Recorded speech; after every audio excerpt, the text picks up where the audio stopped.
Christ the lord. ఈరోజు దేవుడు మనకిచ్చినటువంటి వాగ్దానం ఏంటంటే యెషయా గ్రంథము 25వ అధ్యాయము 8వ వచనం. ప్రభువైన యెహోవా ప్రతివాని ముఖము మీది బాష్ప బిందువులను తుడిచివేయును. ఆమేన్.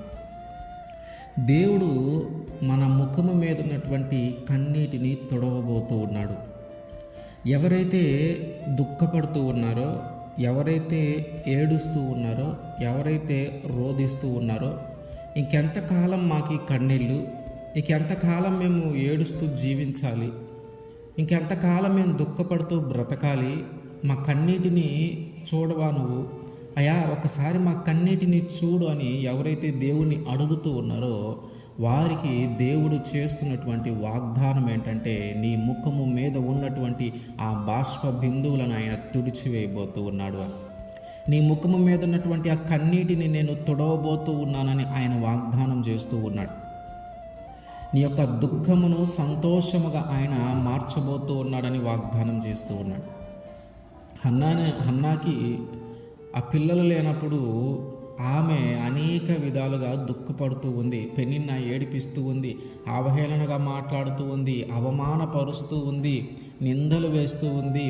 చుట్టుపక్కల వాళ్ళు, ఇరుగు పొరుగు వాళ్ళు అనే మాటలకి ఆమెకి దుఃఖము తప్ప వేరొకటి లేనిటువంటి జీవితాన్ని ఆమె జీవిస్తున్నటువంటి సమయంలో ఇంకెంతకాలం అయ్యా నేను ఇట్లా బ్రతకాలి, ఇంకెంతకాలం నేను ఇట్లా జీవించాలి, నా జీవితం అంతా దుఃఖంతోనే గడిచిపోతూ ఉంది కదా, నా జీవితం అంతా ఏడుపుతోనే గడిచిపోతూ ఉంది కదా, నా జీవితం అంతా రోధిస్తూనే ఉన్నాను కదా, ఇంకెప్పుడయ్యా నేను సంతోషంగా ఉండేది ఎప్పుడు, నేను ఆనందంగా ఉండేది ఎప్పుడు, అయ్యా నా కన్నీటిని ఒకసారి చూడయ్యని ఏలి ఉన్నటువంటి ఆ మందిరంలో ప్రార్థన చేసినప్పుడు దేవుడు ఆమె కన్నీటిని చూసి ఆమె ప్రార్థనను విని ఆమెకు ఒక కుమారుని దయచేశాడు.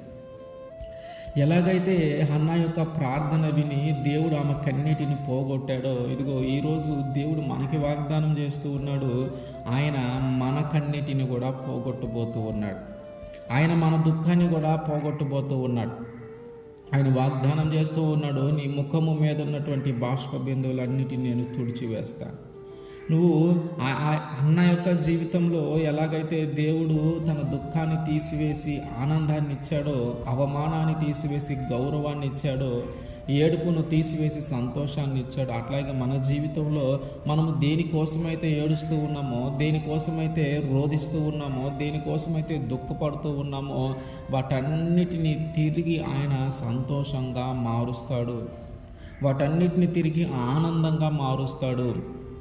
అందుకని ఆయన వాగ్దానం చేస్తూ ఉన్నాడు, నీ ముఖము మీది కన్నీటినంతా నేను తుడుస్తానని. ఆయన నమ్మదగిన దేవుడు గనక, వాగ్దానం ఇస్తే మర్చిపోని దేవుడు గనక, ఆయన మాట సత్యము, ఆయన మాట నిత్యము నిలుచును గనుక ఆయన చేసిన వాగ్దానము మన జీవితంలో జరిగించడానికి ఆయన సిద్ధపడి ఉన్నాడు. ఆమేన్.